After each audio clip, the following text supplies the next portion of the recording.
সমুদ্রে থাকলে আমরা সব সময় সবচেয়ে বেশি নিরাপত্তা নিয়ে থাকি যেন আমাদের জাহাজের জন্য সমুদ্রের পানি, সমুদ্রের বাতাস কোনো কিছুই দূষিত না হয়। তো এখন আমরা যে এটা কত বেশি সেফটির সাথে মেনটেন করি অথবা জাহাজে কি প্রিভেনশন আগে থেকে নেওয়া থাকে যেন আমাদের জাহাজের জন্য সমুদ্রের পানি অথবা সমুদ্রের বাতাস কিছু দূষিত না হয়, আজকের একটা এক্সাম্পল দেখালে আপনারা বুঝতে পারবেন।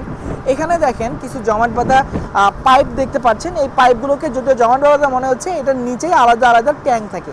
তো এখন এই যে পাইপটা দেখছেন সবুজ কালারের, এটা একটা পানির ট্যাঙ্কের বাতাস চলাচলের ব্যবস্থা এখানে রাখা আছে। যদি কখনো এই ট্যাঙ্কের পানি সমুদ্রের দোলার জন্য অথবা যে কোনোভাবে বাইরে বের হয়ে আসে, এখান থেকে কিন্তু পানি বাইরে বের হয়ে আসবে। তো পানি যদি সমুদ্রে যায় তাহলে তো এটাকে সমুদ্রকে আর দূষণ করা হচ্ছে না। তখন আমরা এটার জন্য এইরকম আলাদা কোনো ব্যবস্থা নেইনি।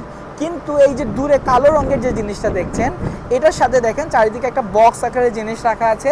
যদি কখনো এটার ভিতরে যেহেতু তেল আছে, এটা একটা তেলের ট্যাঙ্ক, তো এই দিক দিয়ে যদি কখনো তেল বের হয়ে আসে তাহলে সেটা যেন কখনো জাহাজকে দূষণ করতে না পারে অথবা এই তেল যেন পানিতে গিয়ে সমুদ্রের পরিবেশটা অথবা পানিকে দূষণ না করতে পারে, সেজন্য আমরা এখানে একটা ঢাকনার ব্যবস্থা রেখেছি যাতে করে এটা বের হয়ে আসলেও এটার মধ্যেই পড়বে, এটা এখান থেকে বাইরে চলে যাবে না।